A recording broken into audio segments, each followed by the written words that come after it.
আল্লাহ নখদর্পণে করে রেখে দিয়েছেন কত মানুষ মারা গেছেন, কত মানুষ বেঁচে আছে, আগামীতে আবার মায়ের উদর থেকে কত মানুষ জন্ম নেবে কিয়ামত পর্যন্ত, সব আল্লাহর জানা আছে না নাই।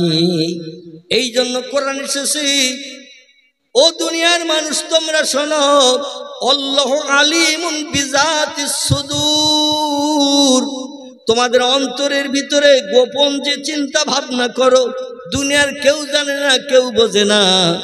মনে মনে চিন্তা করছো বারান্দায় বসে কার পুকুরে মাছ ধরতে যাবো রাত 1:30টার সময়, কার গাছের ফল পাড়তে যাবো রাত 2টোর সময়, কোন বিধবার দরজার কড়া নাড়া দেবো পাড়ার মানুষ ঘুমিয়ে পড়লে রাত 2:45-টের সময়।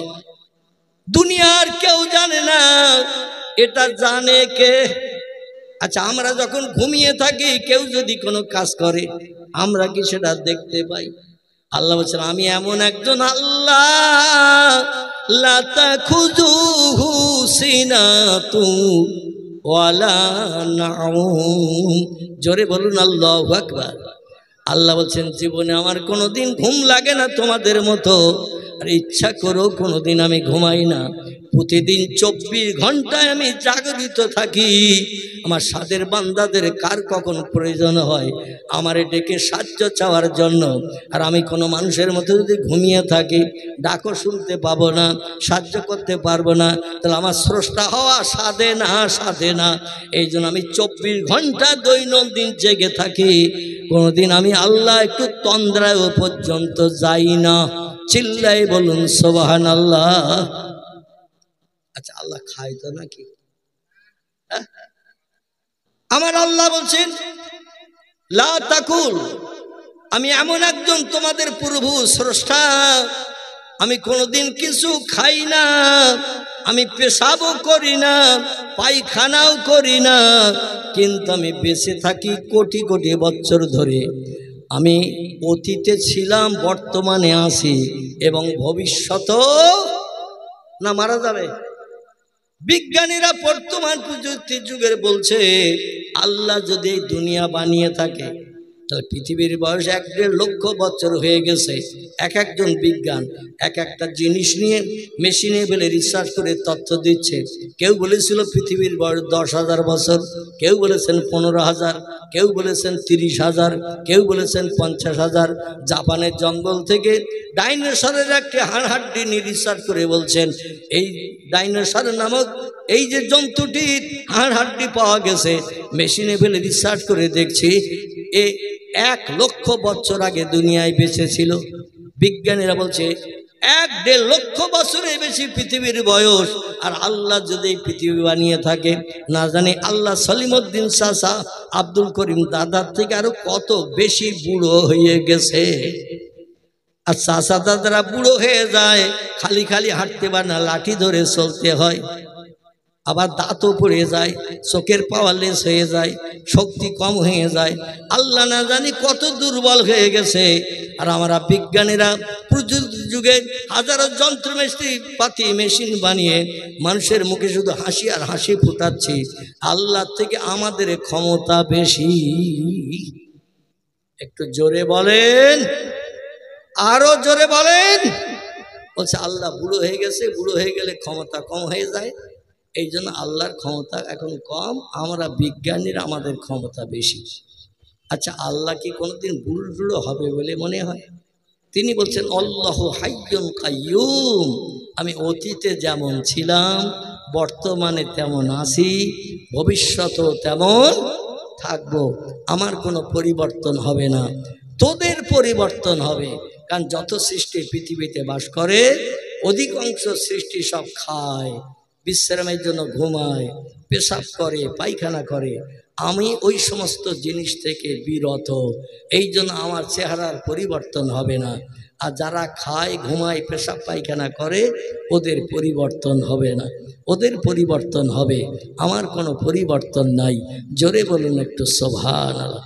সেই আল্লাহ বলছেন, যালিকাল কিতাবু লা রাইবা ফি, আমার আসমানি সেরা কিতাব 104খানা কিতাব আল্লাহ পয়গম্বরদের মাধ্যম দিয়ে পৃথিবীর মানুষকে হেদায়েতের জন্য দুনিয়ায় পাঠিয়েছিলেন জিবরিল আমিন দ্বারা। কার দ্বারা বললাম? জিবরিল আমিন দ্বারা 104 খানা কিতাব আল্লাহ পৃথিবীতে পাঠিয়েছেন। এই 104 খানা কিতাবের ভিতরে সেরা কিতাবের নাম আল কোরআন। সেটা আমাদেরই ধর্মগ্রন্থ। তাহলে আমরা সৌভাগ্যবান না দুর্ভাগ্যবান? সৌভাগ্যবান। এমন কিতাব আল্লাহ পাঠিয়েছেন যে কিতাবের শুরুতে ইন্ট্রোডাকশন, সূচনা ভূমিকাতে আল্লাহ জানাচ্ছেন আমার এই কিতাবের ভিতরে যত বিষয়ের তথ্য ভরা রয়েছে, যত নবী আম্বিয়ার কথা বলা হয়েছে, অতীতকালের যত খবর দেয়া হয়েছে, ভবিষ্যৎকালে যত খবর দেয়া হয়েছে, লা রাইবা ফি, একটা তথ্যের ভিতরে শস্যদানা পরিমাণ শকসভা সন্দেহ নাই, মিথ্যা নাই, ভুল নাই। এই কথাটা আগে বিশ্বাস করো, তারপরে আমার কোরআন পড়তে থাকো। যে তথ্যগুলো পাবে, অজানা তথ্যগুলো মগজ ঘুলে যাবে, কিন্তু অবিশ্বাস করো না। অবিশ্বাস করলে কাফের হয়ে যাবে, আর কাফেরের ঠিকানা হলো জাহান্নাম। আমি আল্লাহ বানিয়ে রেখেছি একটা জ্বলন্ত অগ্নিকুণ্ড বানিয়ে রেখেছি, সেখানে কোটি কোটি বছর ধরে জ্বলতে হবে। লা ইয়ামুতু ওয়ালা ইউখরিজ ফিহা, আল্লাহ বলছেন মরণ সেখানে হবে না। কোনো বন্ধু এসে তোমার বাইরে বার করে 2-5 দিনের জন্য স্বস্তি দিতে পারবে না। কোরআন বলছে কুল্লামা নুদিজাত জুলুদুহুম বাদদালনাহুম জুলুদান গায়রাহা লিয়াযুকুল আযাব। জোরে বলুন আল্লাহু আকবার। আল্লাহ বলছেন যারা অপরাধী সাব্যস্ত হবে, মদ খাবে, সুদের ব্যবসা করবে, সিনেমা যাত্রায় যাবে, অবৈধ মেয়েদিনে গার্ডেনে বসে ফুচকা খাবে, বাদাম ভাজা খাবে, রাতের বেলা চরিত্র নষ্ট করে ঘরে ফিরবে, বিধবার দরজার কড়া নাড়া দেবে, জীবন যৌবনে ক্ষুধানিবৃত্তি করবে, মানুষের প্রাণ নাশ করে বিবি বাচ্চাদের বিধবা এতিম বানিয়ে দেবে, গরিব এতিমের হক ফাঁকি দিয়ে খাবে, এদের ঠিকানা হবে জাহান্নাম। আর জাহান্নাম এমন একটা জায়গা, কুল্লামা নুদিজাত জুলুদুহুম, এদের গায়ের গোশত চামড়াগুলো জাহান্নামের আগুনে পুড়িয়ে পুড়িয়ে কয়লার মতো ঝরিয়ে ফেলা হবে। কিন্তু আমাদের এই গোশতের ভিতরে একটা হাড়ের স্ট্রাকচার আছে না নাই? প্রত্যেকের গোশত মাংসের ভিতরে একটা হাড়ের ফ্রেম আছে না নাই? প্রতিমা বানায় দেখবেন আগে একটা বাঁশের ফ্রেম করে নেয়, তার গায়ে কাদামাটি দিয়ে সুন্দর করে মানুষের আকৃতি বানিয়ে রং চং করে একটা মানুষের মতো চেহারা বানায়। ঠাকুর দেখতে যেমন, একটা মানুষও তেমন। তবে একটা জিনিস ওই ঠাকুরের ভিতরে নাই, যেটার নাম হলো প্রাণ। চোখ আছে, নাক আছে, কান আছে, মুখ আছে, পা আছে, সব কিছু আছে, কিন্তু ওর দেহের ভিতরে প্রাণ নাই। এই প্রাণ নাই, তারই কারণে সে অচল হয়ে যেখানে রাখে সেখানে থাকে। ঠিক বললাম না ভুল? আর আমাদের দেহের ভিতরে প্রাণ আছে, এই জন্য আমরা যখন তখন যেখানে ইচ্ছা সেখানে যেতে পারি, যেখানে ইচ্ছা যে আমরা খাবার খেতে পারি, যেখানে ইচ্ছা মনের শখ মেটাতে পারি। তাদের প্রাণ নাই, কিন্তু দেখতে অবয়ব মানুষের মতো। ঠিক কিনা আমার ভাইরা? আল্লাহ বলছেন ও মানুষ, তোমরা যারা মারা যাবে, মরণের পরে আপনজন কবরে তোমাদের কবরস্থ করবে। হাড় হাড্ডি রগরেশা পুছে গলে কবরে যায়। অনেক কবর উলিয়ে গলিয়ে গেছে, দেখলে বোধ শুধু হাড়গুলো রয়েছে, গোশত পোস্ত নাই।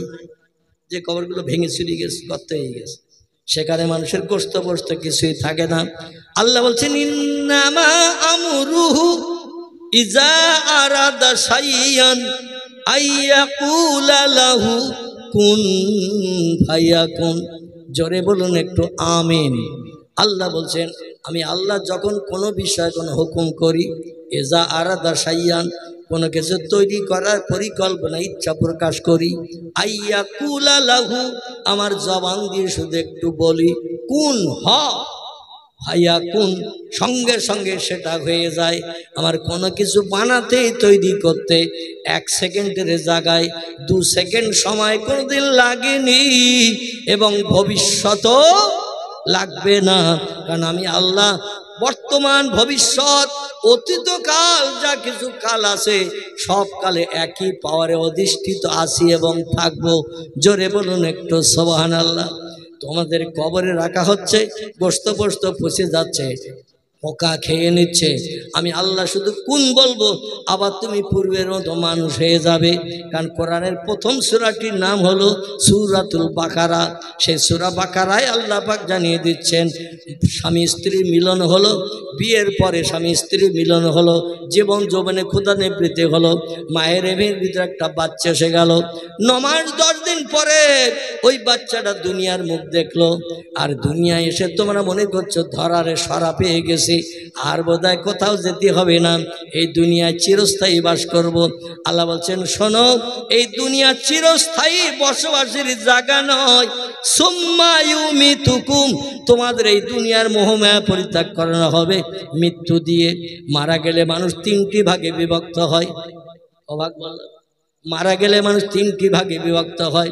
একদল মারা গেলে কবরে যায়, মুসলিম কবরে যায়, খ্রিস্টান কবরে যায়, ইহুদিরা কবরে যায়। একদল হিন্দু জৈন শিখ সম্প্রদায়, মারা গেলে শ্মশানে চিতায় পুড়িয়ে ছাই বানানো হয়। আর একদল আছে তাদের কবরও দেয়া হয় না, শ্মশানও পড়ানো হয় না।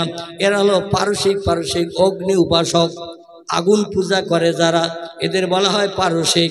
এরা মারা গেলে দেখবেন কোমরে দড়ি বেঁধে বাঁশে করে বেঁধে নিয়ে বিভিন্ন ফাঁকা জায়গায় মাঠে ফেলে রেখে আসে। শিয়াল কুকুর যার যতটা খাবার খেয়ে নিয়ে কমপ্লিট করে দেয়। মরা মানুষ ফেলে রেখে আসে, কবরও দেয় না, শ্মশানও পোড়ায় না। এই 3টি ভাগে বিভক্ত করা হয়। আল্লাহ বলছেন যেখানেই রাখুক, জীবজন্তু পাখি পক্ষী তোমাদের খেলে নিল, কবরে রাখলো, পচে গেলে তোমরা গেলে, শ্মশানে পোড়ালো, ছাই হয়ে গেলে। কিন্তু আমি একজন পাওয়ারফুল আল্লাহ বলছেন সুম্মা ইহুইকুম, এই বিশ্বাসটা স্থাপন করে হৃদয়ে, তোমাদের আবার কিন্তু জিন্দা করব। পারবে বলে মনে হয় আল্লাহ? হ্যাঁ, আলহামদুলিল্লাহ। মাঝে মাঝে মনে মনে ধারণা হয় মরি পচে গেলাম, আগুনে পুড়ে ছাই হয়ে গেলাম, কাল বৈশাখীর ঝড় হলো, ছাইগুলো ঝড়ে উড়ে যে পুকুর পুষ্করিণী খালে নদীতে পড়ে গেল, পানির সঙ্গে মিশে তলায় চলে গেল। আল্লাহ আবার কি করে জিন্দা করবে? আল্লাহ বলছেন আমি শুধু বলবো কোন, সঙ্গে সঙ্গে ফায়াকুন, তুমি হয়ে যাবে। আমি তোমারে যেমন বানিয়েছি, পচা এক ফোঁটা দুর্গন্ধ পচা পানির মাধ্যম দিয়ে, যারে বীর্য পানি বলা হয়, এই বীর্য পানির মাধ্যম দিয়ে মায়ের রেহেমের থলিতে তোমার সুন্দর বডি যেমন বানিয়েছে, এটা পূর্বে ছিল এমন করে পিতার ঔরসের পচা বীর্য পানি। তাই যদি বানাতে পারি কবরের পচা মাটি দিয়ে, শ্মশানের পোড়া ছাই দিয়ে, পাখি পক্ষুলের পেটের ভিতরেও যদি তুমি চলে যাও, আমি সেখান থেকে তোমারে জিন্দা করে বার করতে পারি। জোরে বলুন একটু সুবহানাল্লাহ। আল্লাহ তারপরে বলছেন সুম্মা ইলাইহি তুরজাউন, ওই যে কবরে যাওয়ার পরে, শ্মশানে পড়ার পরে তোমাদের জিন্দা করব। কোরআনে আর কোথাও বলা হয়নি সুম্মা ইউমিতুকুম, কবরে জিন্দার পরে আবার প্রশ্ন করার পরে আবার তোমাদের মরণ হবে, এমন কথা টোটাল কোরআনে কোনো জায়গায় বলা হয়নি। ওই জিন্দা মানে জিন্দা। আল্লাহ বলছেন সুম্মা ইলাইহি তুরজাউন, জিন্দাবস্থায় কবরে থাকবে, জিন্দাবস্থায় শ্মশানে পড়া ছাইয়ের ভিতরে থাকবে। পৃথিবীর মানুষের বাবার ক্ষমতা হবে না তোমাদের দেখতে, আমি আল্লাহ আমার কুদরতি চোখে সেটা দেখতে পাই। আবার প্রত্যেককে আমি জিন্দা করব। কত মানুষ জন্ম নিয়েছে, কত মানুষ মারা গেছে, কত মানুষ আগামীতে মায়ের উদর থেকে জন্ম নেবে, সব খবর আমার কাছে নখদর্পণে আছে। সবাইকে আবার জিন্দা করব এবং জিন্দা করে হাজির করব ইয়াউমাল কিয়ামাত, হাসরের মাঠে। জোরে বলুন একটু আমিন। ইজা তাকুমুস সাত, হাদিস শরীফে পয়গম্বর বলছেন যেদিন কিয়ামত সংগঠিত হবে, দুনিয়া যেদিন ধ্বংস হবে, সেদিন আল্লাহর পয়গম্বর বলছেন ইজা তুলিয়াস শামসে মাগরিবিহা, যেদিন দেখবে গাছের মাথা দিয়ে ডগমগ করে পশ্চিম দিক থেকে সূর্য উদয় হচ্ছে। এখন সূর্য ওঠে কোন দিকে? কোন দিকে? পূর্ব দিকে ওঠে, ডোবে কোন দিকে? কোন দিকে? পশ্চিম দিকে ডোবে। বিজ্ঞান ডাকেন, দর্শন ডাকেন, ইঞ্জিনিয়ার ডাকেন, ডাক্তার ডাকেন, মাস্টার ডাকেন, ভূতত্ত্ববিদ ডাকেন, ঐতিহাসিক ডাকেন, সাহিত্যিক ডাকেন, ডেকে বলেন সূর্যটা একটু পশ্চিম দিক থেকে তুলে দাও, পূর্ব দিকে ডুবিয়ে দাও, দক্ষিণ দিকে তুলে দাও, উত্তরে ডুবিয়ে দাও, উত্তরে তুলে দাও, দক্ষিণে ডুবিয়ে দাও। দুনিয়ার কোনো বিজ্ঞান, দর্শন, ইঞ্জিনিয়ার, ডাক্তার, মাস্টার দায়িত্ব নেবে? পৃথিবীর মানুষের জ্ঞান যেখানে শেষ, আল্লাহর জ্ঞান সেখান থেকে শুরু। জোরে বলুন সুবহান। বিজ্ঞানী যদি বলা হয় চাঁদ কোথায়, তোমরা বলেছ মহাশূন্যে চাঁদ রয়েছে 2,32,000 মাইল দূর। তোমরা রিসার্চ করে তথ্য দিয়েছ সূর্য রয়েছে 9,30,00,000 মাইল দূর। কিন্তু সূর্যটা কোথায় আছে বলো? বিজ্ঞান এক কথায় ফেল হয়ে গেছে কোরআনের তত্ত্বের সঙ্গে মিল ঘটাতে। কোরআনে আল্লাহ 1450 বছর আগে তত্ত্ব দিয়েছেন 27 পারা সূরা রহমানের ভিতরে, অশামসু অল কামারু বিহুসবান। জোরে বলুন একটু আল্লাহু আকবার। আল্লাহ বলছেন চন্দ্র আর সূর্য হলো ঘূর্ণায়মান। পৃথিবীর বিজ্ঞানীরা সব দেশের ভূগোল বইতে লিখেছে পৃথিবীর লাট্টুর মতো ঘুরছে, চন্দ্র সূর্য স্থির। আর আল্লাহ 1450 বছর আগে লিখে দিয়েছেন কোরআনে সূরা রহমান 27 পারা, অশামসু আল কামারু বিহুসবান। চন্দ্র আর সূর্য হলো ঘূর্ণায়মান। বিজ্ঞান বলছে চন্দ্র সূর্য দাঁড়িয়ে আছে স্থির হয়ে, পৃথিবী লাট্টুর মতো ঘুরছে। আল্লাহ কোরআন বলছে অল জিবালু আওতাদান। ও বিজ্ঞানীর দল, মগজে তোদের ঘুণ পোকা লেগেছে, উই পোকা লেগেছে, কত গ্লাস খেয়ে পাগল হয়ে গেছে। আমি আল্লাহ বুঝি না। চাঁদ বানিয়েছি আমি, সূর্য বানিয়েছি আমি, মাথার উপরে যে দেখতে পাচ্ছে নীল আকাশ ওটাও বানিয়েছে আমি। খলাকাস সামাওয়াতি ওয়াল আরদ। জোরে বলুন আল্লাহু আকবার। আল্লাহ বলছেন আকাশ বানিয়েছি আমি। সামাত মানে আকাশ, আরদ মানে জমিন, জমিন বানিয়েছি আমি। কোন শব্দ বলি বানিয়ে দিয়েছি। বিজ্ঞানীদের যদি এখন জিজ্ঞাসাবাদ করা হয়, এই 2025 সাল পর্যন্ত 21 শতাব্দীর যুগে বিজ্ঞানীরা তথ্য দিয়েছে উপরের দিকে তাকালে যে নীল মতন দেখায়, আসলে আকাশ টাকার বলতে কিচ্ছু নাই, বহুদূর ফাঁকা, তাই নীল মতন দেখায়, আকাশ বলতে কিচ্ছু নাই। আল্লাহ কোরআনে সূরা বাকারায় বলছেন হুয়াল্লাযী খলাকা সাবআ সামাওয়াতিন তিবাকান। জোরে বলুন আল্লাহু আকবার। কোরআন বিশ্বাস করবেন না করবেন না, একটুখানি মগজ ধরাইয়ের জন্য 2-4টে তথ্য দিচ্ছি, আমার নবীর জীবন আদর্শের দিকে নিয়ে যাব। মনে করবেন না হুজুর বোধহয় নবী দিবস হচ্ছে নবীর কথা বলবে না, তবে নবীর কথা বলবো। বিশ্বাস কেন করবেন? এই জন্য কোরআনের তথ্য দিয়ে মগজটা একটু সাফ করে নিচ্ছি। আল্লাহ কোরআনে বলছেন একটা আকাশ তোমরা দেখতে পাওনি বিজ্ঞানের দল, আর আমি আল্লাহ আকাশ বানিয়েছি এই কটা দুনিয়ার মানুষ দেখতে পায়নি একটাও আকাশ। ওই যে উপরের দিকে তাকালে নীল আকাশ দেখি না, আল্লাহ ওই আকাশ শেষ নয়, এরপরও আরো 6টা আকাশ আছে। তত্ত্ব দিয়েছেন তিনি, জন্মের দিন থেকে নিয়ে মরণের দিন পর্যন্ত একটা মিথ্যা কথা বলেননি যিনি। নাম কি বলুন তো তার? আলহামদুলিল্লাহ।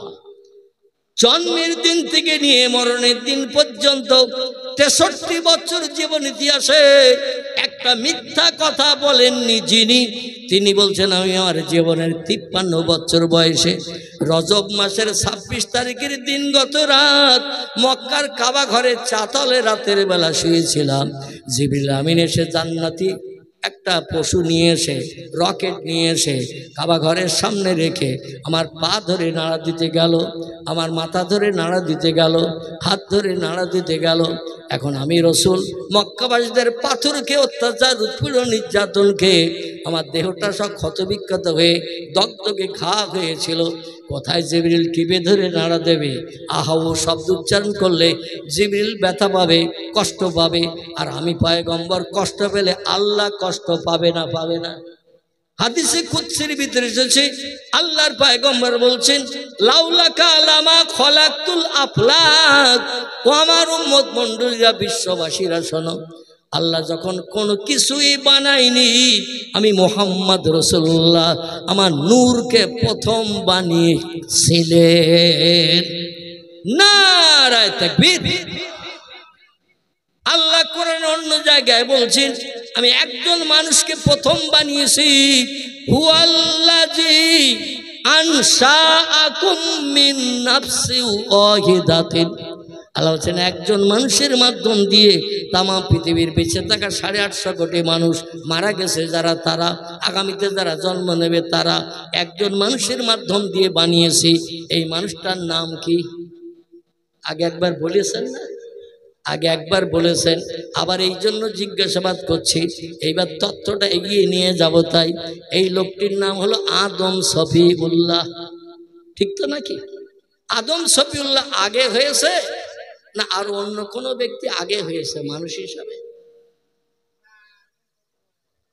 আমার ভাইরা, আল্লাহর কোরআনের কথা, আদমকে প্রথম আমি মানুষ হিসাবে বানিয়েছি, তারই মাধ্যম দিয়ে তামাম পৃথিবীতে কোটি কোটি মানুষ বানিয়েছি। আবার নবী বলছেন, ও দুনিয়ার মানুষ তোমরা শোনো, কুনতু নবিয়াও ও আদামু বাইনাল মায়ে ওয়াতিন। খুব ভালো করে শোনেন, একটু টক্কর লাগবে মাথায়। কি লাগবে? টক্কর লাগবে মাথায়। কোনটা তাহলে ঠিক হবে?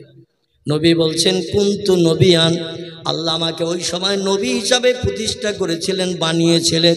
ও আদামু বাইনাল মাই ওয়াতিন, আদম নবী যখন পচা কাদামাটির ভিতরে ছিল, স্ট্রাকচার বডি পর্যন্ত কিছুই বানানো হয়নি, আমি মোহাম্মদ রসুল্লাহ তার বহুকাল পূর্বে তৈরি হয়েছিলাম। তাহলে এবার বলুন, নবী আগে না আদম আগে? একটু আগেই বললেন যে আদম আগে, প্রথম মানুষ বলেছিলেন না? আদম আগে। কোরআন বলছে আদমকে প্রথম মানুষ হিসাবে বানিয়েছিলাম, তার বাম পাজরে হাড় দিয়ে তার স্ত্রীকে বউরে বানিয়েছিলাম। মা হাওয়াকে আলাদা কোনো কাদামাটি দিয়ে বানানো হয়নি। আল্লাহ ইচ্ছা করলে যে কাদামাটি দিয়ে পৃথিবী থেকে ফেরেশতাদের মাধ্যম দিয়ে কাদামাটি নিয়ে জান্নাতুল মাওয়ার ভিতরে তার স্ট্রাকচার বডি বানিয়েছিলেন, প্রতিমা। আল্লাহ জিবরিলকে বললেন এই আলামে আরওয়া থেকে একটা প্রাণ ওর ভিতরে ঢুকিয়ে দে। জিবরিল মাথার দিক থেকে একটা প্রাণ ঢুকিয়ে দিল আদমের দেহের ভিতরে, দিয়ে হাতটা যেই বার করে নিল, সঙ্গে সঙ্গে প্রাণটাও জিবরিলের হাতের সঙ্গে বেরিয়ে আসলো। দেখবেন লোহার পাশে যদি চম্বক ধরা হয়, চম্বক বোঝেন তো? চম্বক যদি লোহার পাশে ধরা হয়, ওর পাওয়ারে লোহাটা ক্যাট করে টেনে নেয় না? নেয় না? জিবরিল যেই হাত বার করেছে, ওই প্রাণ নামক চম্বকটা সঙ্গে সঙ্গে বাইরে বেরিয়ে এসেছে। আদম বলছে, জিবরিল বলছেন, আল্লাহ আপনি আমাকে এই মাটির স্ট্রাকচার বডির ভিতরে একটা প্রাণ ঢোকাতে বললেন, অচল দেহ সচল বানাবেন বলে, কিন্তু আমি প্রাণ ঢুকিয়ে দিলাম, আমার হাত বার করে নিয়েছে, হাতের সঙ্গে বেরিয়ে এসেছে। আল্লাহ বলেন আবার ঢুকা। কোরআন এসেছে মালাইকাতুন গিলাজুন শিদাদুন লা ইয়াসুনাল্লাহা মা আমারাহুম ওয়া ইয়াফআলুনা মা ইউমারুন। জোরে বলুন একটা আল্লাহু আকবার। আচ্ছা, আমি কোরআনের আয়াত পড়ছি, তরজমা বলছি, এতে অসুবিধা হচ্ছে না? দেখুন, যদি বলেন হুজুর অসুবিধা হচ্ছে, তাহলে আমি একঘেয়ে শুধু গল্প করব। যে মজলিসে, আমি যেটা বুঝি, যে মজলিসে কোরআন হাদিস পড়া হবে না, ওই মজলিসটা হলো শুকনো মজলিস। কি মজলিস? আল্লাহর রহমতের রস এক ফোঁটা পাওয়া যাবে না। যে মজলিসে আল্লাহর সত্য কোরআন পড়া হবে, নবীর জবানি সত্য না মিথ্যা? নবীর জবানি। আরবি ভাষায় তারা হাদিস শরীফ বলা হয়, ইংরেজিতে তারে বলা হয় দ্য সেইন্স অফ মোহাম্মদ সাল্লাল্লাহু আলাইহি ওয়াসাল্লাম, বাংলায় তারে বলা হয় নবীজির বাণী, নবীজির কথা বলা। বর্তমান যুগে কিছু কেতাবের ভিতরে বিশ্ব নবীর জবানি লেখা, আরবি ভাষায়কে হাদিস শরীফ বলা হয়। কয়েকটা সহি হাদিসের কেতাবের নাম বলি। কারবা নাম বুখারী, কারবা নাম মুসলিম, কারবা নাম তিরমিজি, কারবা নাম আবু দাউদ, কারবা নাম ইবনে মাজা, কারবা নাম নাসাই, কারবা নাম দারমি, কারবা নাম দারকুতনি, কারবা নাম বাইহাকি, কারবা নাম তিবরানি, কারবা নাম মুয়াত্তা মালিক, কারবা নাম মিশকাতুল মাসাবি, কারবা নাম ইবনে হাব্বান, কারবা নাম আল হাকিম, কারবা নাম আল মুস্তাদরাক, কারবা নাম তারগিব, কারবা নাম আল হাসান। এগুলো সব সহি হাদিসের কেতাবের নাম। ভরা আছে পয়গম্বরের জবানি, কিছু কম বেশি 3.5 লক্ষের মতো। জোরে বলুন একটু সুবহানাল্লাহ। কতটা বললাম? 3.5 লক্ষের মতো নবীর জবানি। লেখকেরা হাদিসের কিতাব লিপিবদ্ধ করেছেন। শরীয়তের ফতোয়ার কিতাব কারবা নাম হেদায়া, কারবা নাম ফতোয়া দুর্রে মোহতার, কারবা নাম ফতোয়া কাজী খান, কারবা নাম ফতোয়া মহিদ, কারবা নাম ফতোয়া আলমগীর, কারবা নাম ফতোয়া মারাকিউল ফালা। এইভাবে কিছু ফতোয়ার কিতাব আছে। সব ফতোয়ার কিতাবে লেখকেরা একমত হয়ে লিখেছেন, আল্লাহর কোরআনের একটা কথা বিশ্বাস করতে যদি কোনো মানুষ আপত্তি দর্শায়, পয়গম্বর মুহাম্মদ সাল্লাল্লাহু জবানি এই 3.5 লক্ষের মতো হাদিস, যত হাদিসের কিতাবে লেখা আছে, একটা হাদিস সম্পর্কে যদি কেউ সন্দেহ পোষণ করে, বাদ দাও তো বর্তমান 21 শতাব্দীর যুগে, শিক্ষার যুগে, জ্ঞানের যুগে 1450 বছর আগের মূর্খ লোকের কথা এখন চলবে না। জোরে বলুন নাউজুবিল্লাহ। এইরকম ধ্যান ধারণা যদি কেউ করে, সব ফতোয়ার কিতাবে লেখকেরা একমত হয়ে লিখেছেন, ওই লোকটা কাফের হিসাবে বিবেচিত হবে। আর কাফেরের ঠিকানা কোথায় হবে আপনারা একটু বলুন? কাফেরের ঠিকানা হবে জাহান্নাম। আমি সেই তথ্যটা আমার নিজের তরফ থেকে দেব না, আল্লাহর কোরআনে সূরা বাকারা থেকে দেব। আল্লাহ কোরআনে সূরা বাকারায় কোট করেছেন, ইন্নাল্লাযীনা কাফারু ওয়া কাযযাবু বিআয়াতিনা উলাইকা আসহাবুন নারি হুম ফিহা খালিদুন। জোরে বলুন একটু আল্লাহু আকবার। আল্লাহ বলছেন, যারা আমার স্রষ্টা বলে মানল না, আমার পয়গম্বরের কথা যারা বিশ্বাস করলো না, ওয়াকাযযাবু বিআয়াতিনা, আমার কোরআনের কথাগুলোর উপরে সন্দেহ পোষণ করলো, নবীর বাণী হাদিসের উপরে যারা সন্দেহ পোষণ করলো, মিথ্যা বলে ধ্যান ধারণা করলো, উলাইকা আসহাবুন নার, এরা হবে জাহান্নামের আগুনের ইন্ধন, এরা হবে জাহান্নামের আগুনের কাঠ। আল্লাহ বলছেন অহুম ফিহা খালিদুন, আর যুগ যুগ যুগ যুগ ধরে জাহান্নামের আগুনে দগ্ধ হবে। লা ইয়ামুত, জাহান্নামের আগুন এমন কোয়ালিটির করে আমি আল্লাহ বানিয়েছে, পুড়বে কিন্তু কোনোদিন মরবে না। গায়ের গোশত চামড়াগুলো আগুনে পুড়ে কয়লার মতো ঝরে ঝরে পড়বে। আল্লাহ বলছেন বাদদালনাহুম জুলুদান গায়রাহা, আবার আমার হুকুমে নতুন নতুন গোশত চামড়া তাদের গায়ে আবার তৈরি হয়ে যাবে। লাইয়াজুকুল আযাব, আর নতুন নতুন আযাবের শাস্তি উপভোগ করতে থাকবে। লা ইয়ামুতু ওয়ালা ইয়াখরুজ ফিহা, মরণ কোনদিন আগুনে পুড়ে হবে না, কোনো বন্দেশে বাইরে বার করে দেবে না, যুগ যুগ ধরে দগ্ধ হতে হবে। জান্নাতীরা যেমন যুগ যুগ ধরে জান্নাতে সুখ ভোগ করবে, জান্নাতে কোনোদিন মরণ হবে না। জাহান্নামেও যারা পুড়বে এদের কোনোদিন মরণ হবে না। আচ্ছা, মরণ যখন হবে না, তাহলে জান্নাতে যাওয়া ভালো না জাহান্নামে পড়া ভালো? জান্নাতে যাওয়া ভালো। এই জন্য জান্নাতে যে সুখ ভোগ করার জন্য পয়গম্বর মুহাম্মদ রাসূলুল্লাহ পৃথিবীতে সেরা মানুষ এই পৃথিবীতে এসেছিলেন। আমি যে তত্ত্বটি দিচ্ছিলাম, আসুন এবার সেদিকে একটু এগিয়ে যাই, ইনশাল্লাহ মগজ সাফ হবে, একটু প্রাণ ভরে উচ্চ রবে সেই নবীর মহব্বতে দরুদ শরীফ। আল্লাহুম্মা সাল্লি আলা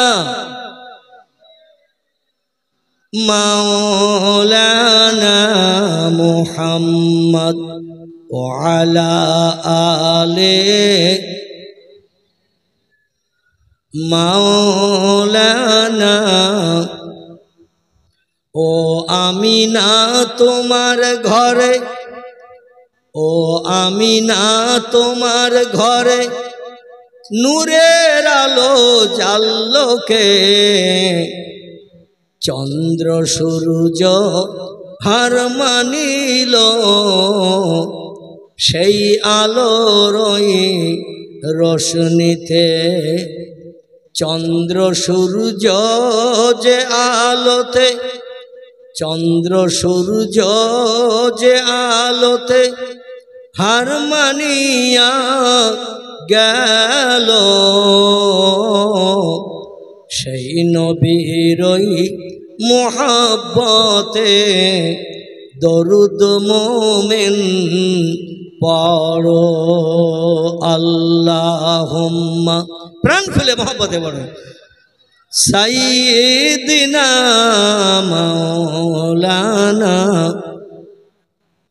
وعلى آل سيدنا খোঁজ করিয়া আসলো তারা, খোঁজ করিয়া আসলো তারা তোমার কুটুরির সম্মুখে। নবী পাকের নূরের ঝলক লাগলো তাদের চক্ষুতে।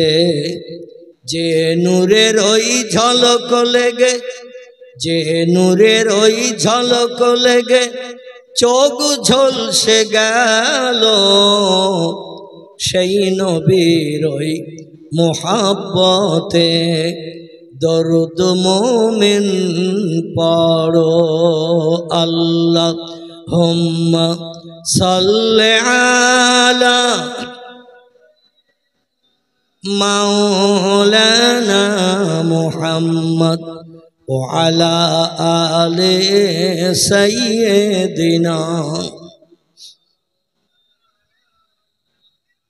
অভয় বাণী দিল তারা, অভয় বাণী দিল তারা ও আমিনা বিবি। শিশু পুত্র তোমার হবে, শেষ জামানার নবী।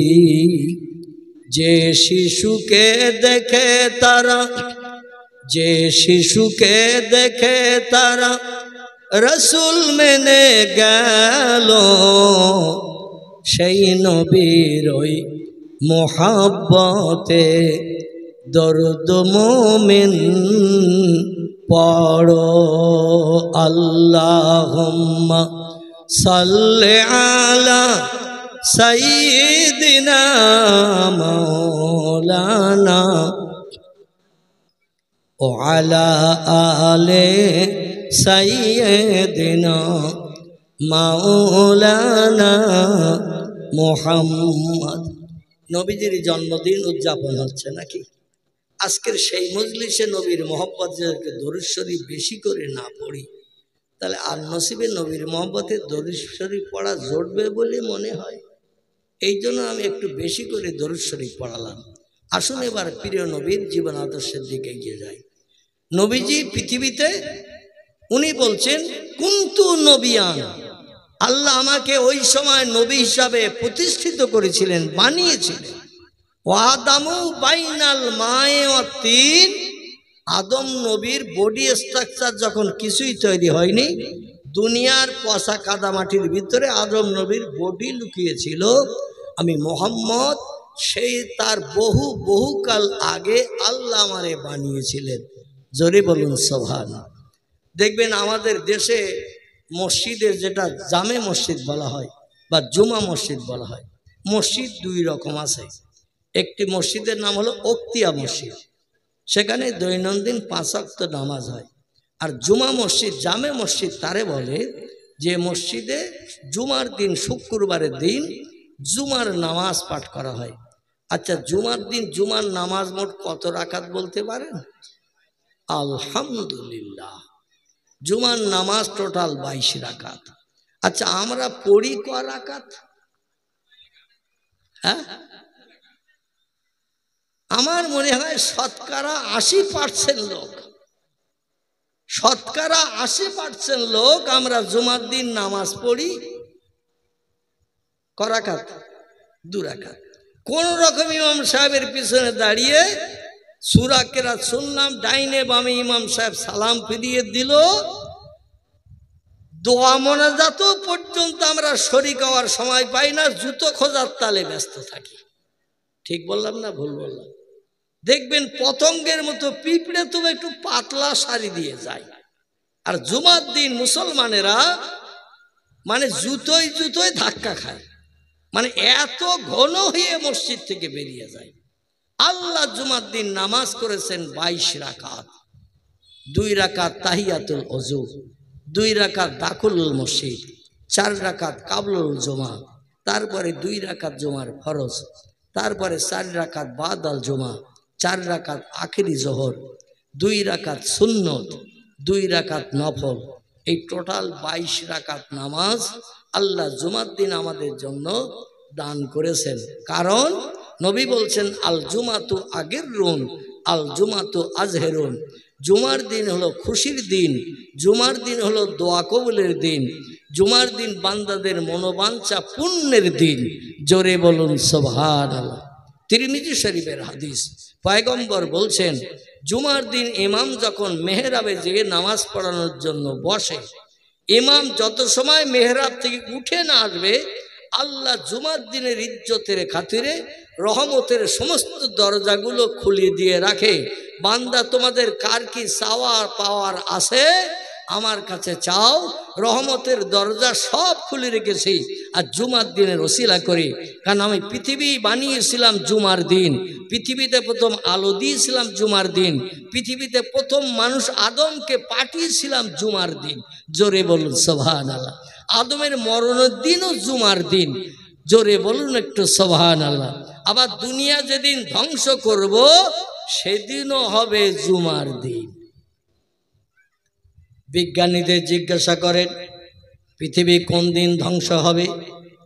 গত 2012 সালে আমাদের দেশের বিজ্ঞানীরা বলেছিল 2012 সালের কত তারিখ, সম্ভবত এপ্রিল মাসের কত তারিখ দুনিয়া ধ্বংস হবে। এইরকম একটা তত্ত্ব দিয়ে মানুষ দুশ্চিন্তায় পড়ে গিয়েছিল, খাওয়া ঘুম উঠে গিয়েছিল। দিনের দিন দেখা গেল একটু ঝোড়ো হাওয়া পর্যন্ত হয়নি। পৃথিবী শান্ত সাবলীল ছিল, কোনো অসুবিধা বোঝা যায়নি। মানুষ রিসার্চ করে গবেষণাকে যে তথ্য দেয় অধিকাংশ তথ্য মিথ্যা হয়। আচ্ছা, পয়গম্বর একটা তথ্য মিথ্যা আজ পর্যন্ত 1450 বছর হয়ে গেছে, কেউ কি প্রমাণ করে দেখাতে পেরেছে?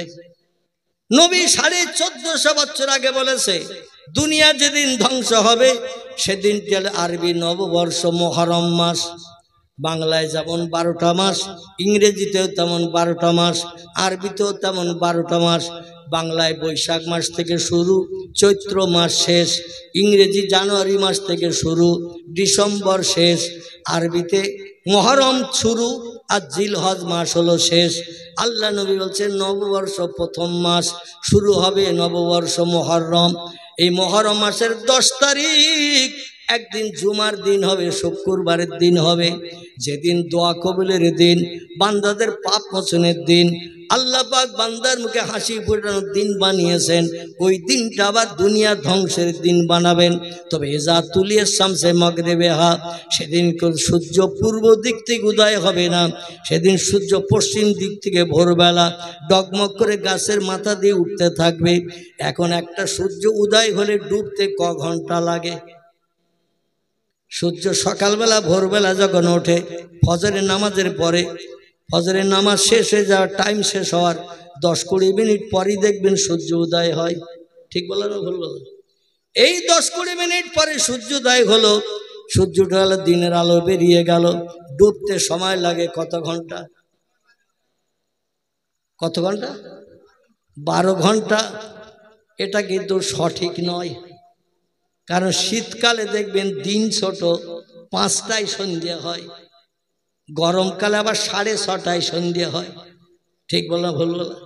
গরমকালে দিন একটু বড় হয়, তখন 13-13.5 ঘন্টা হয়ে যায় দিন। শীতকালে দিন ছোট হয়, সূর্য উঠতে উঠতে বেলা 10টা বেজে যায়, সন্ধ্যা 5টা বাজার আগে দেখবেন সন্ধ্যা সূর্য ডুবে যায়। এই জন্য মোটামুটি 11 কিংবা 10.5 ঘন্টা থেকে 12। আবার মাঝে মাঝে গরমকালে দেখবেন বৈশাখ জ্যৈষ্ঠ মাসে, আষাঢ় মাসে 12.5-13 ঘন্টা পরে সূর্য ডোবে। ঠিক না? যাই হোক, 24 ঘন্টা দিন রাত আমরা একটা দিন গুনি। রাত যদি বেশি হয় দিন তখন কম হয়, দিন যদি বেশি হয় রাত তখন কম হয়। টোটাল 12 ঘন্টা ধরে 24 ঘন্টা দিন রাত গুনি। আল্লাহ নবী বলছেন যেদিন পশ্চিম দিক থেকে সূর্যোদয় হবে, এই সূর্য পূর্ব দিকে ডুবতে যেতে ক ঘন্টা লাগবে? 12-13 ঘন্টায় সূর্য ডুবে যায়, পূর্ব দিকে উদয় হয়ে।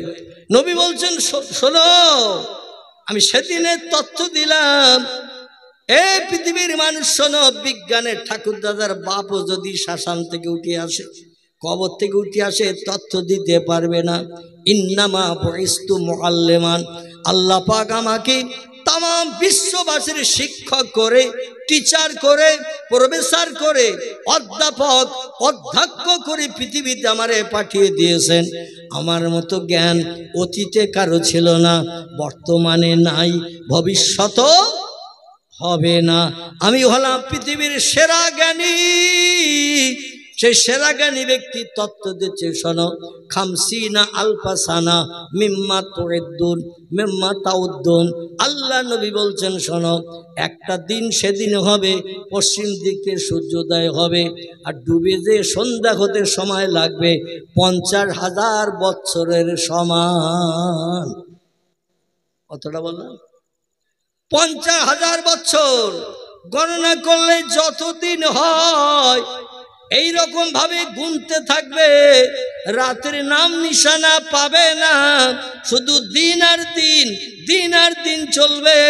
সূর্য সেদিন পিঁপড়ের মতো, কচ্ছপের মতো আস্তে আস্তে যাবে। এখন সূর্য দ্রুত চলে, কিন্তু সেদিন সূর্য আস্তে আস্তে যাবে, উদয় হয়ে ডুবতে সময় লাগবে 50,000 বছরের লম্বা দিন। আর আল্লাহ পাক বলছেন, সুম্মা ইলাইহি তুরজাউন, তোমাদের সবাইকে সেদিন কবর থেকে, শ্মশান থেকে কোন শব্দ ব্যবহার করে আমি উঠাবো? আমি আল্লাহ যেমন মারতে পারি, আমি আল্লাহ আবার জিন্দা করতেও পারি। আমি পাওয়ারফুল স্রষ্টা। আমার ক্ষমতার সঙ্গে পাল্লা দিয়ে কিয়ামত পর্যন্ত কেউ জয়ী হতে অতীতে পারেনি এবং ভবিষ্যতেও পারবে না। জোরে বলুন একটু আমিন। সবাইকে সেদিন হাজির করব, এক জায়গায় হাজির করব। আগে যারা মারা গেছে, বর্তমান যারা মরছে, ভবিষ্যতে যারা মায়ের উদর থেকে জন্ম নেবে, সব মানুষকে এক জায়গায় যদি আল্লাহ করেন, মাঠটা ছোট লাগবে তো নাকি? একটা ছোট মাঠ লাগবে তো নাকি? আগে যারা মারা গেছেন, বর্তমানে যারা মরছেন, ভবিষ্যতে যারা জন্ম নেবে আবার মরবে, সব মানুষকে যদি একটা মাঠে আল্লাহ হাজির করেন, মাঠটা একটু ছোট মাঠ লাগবে তো নাকি? পয়গম্বর মুহাম্মদ রাসূলুল্লাহ বলছেন, সিরিয়া দেশে একটি জায়গা আছে, জায়গাটির নাম হলো প্যালেস্টাইন। কি নাম বললাম?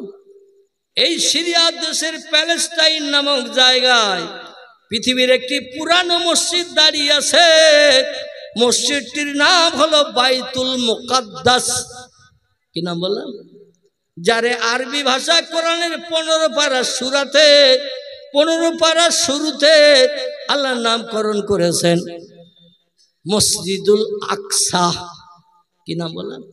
সুবহানাল্লাযী আসরা বিআবদিহি লাইলাম মিনাল মসজিদিল হারামে ইলাল মসজিদিল আকসা। জোরে বলুন সুবহানাল্লাহ। কোরআনের ভাষায় তার নাম হলো মসজিদুল আকসা। আমরা বলি মসজিদটির নাম বাইতুল মুকাদ্দাস। নবী বলেছেন, তাই আমরা বলি। এই মসজিদটা 3টি গম্বুজ বিশিষ্ট। কটি বললাম? 3টি গম্বুজ বিশিষ্ট। মসজিদের ভিত গেড়েছিলেন একজন পয়গম্বর, নাম ছিল তার হযরতে দাউদ আলাইহিস সালাম। কি নাম বললাম? দাউদ নবী আল্লাহর ইবাদতের জন্য একটা মসজিদের ভিত গেড়েছিলেন। ভিত গাড়ার পরে আল্লাহ বলেন, আজরাইল, আমার পয়গম্বর দাউদরে উঠিয়ে নিয়ে আয়, ওর দিয়ে মসজিদের বাকি কাজ করাবো না। আজরাইল এসে চাবি মোড়া দিল। দাউদ নবী মারা গেলেন। ওনার 12 জন মতান্তরে 13 জন পুত্র সন্তান ছিল দাউদ নবীর। কোনো বর্ণনায় এসেছে 11, কোনো বর্ণনায় এসেছে 13। তো যাই হোক, 11 মতান্তরে 13টা ছেলে ছিল। এই ছেলেদের ভেতরে সব থেকে কনিষ্ঠ ছেলে ছিলেন যিনি, তার নাম ছিল হযরতে সুলাইমান। ছোট ছেলে, বয়স ছিল তার 7 বছর, মতান্তরে 6 বছর। বর্ণনাকারীরা 2 রকম তথ্য দিয়েছেন।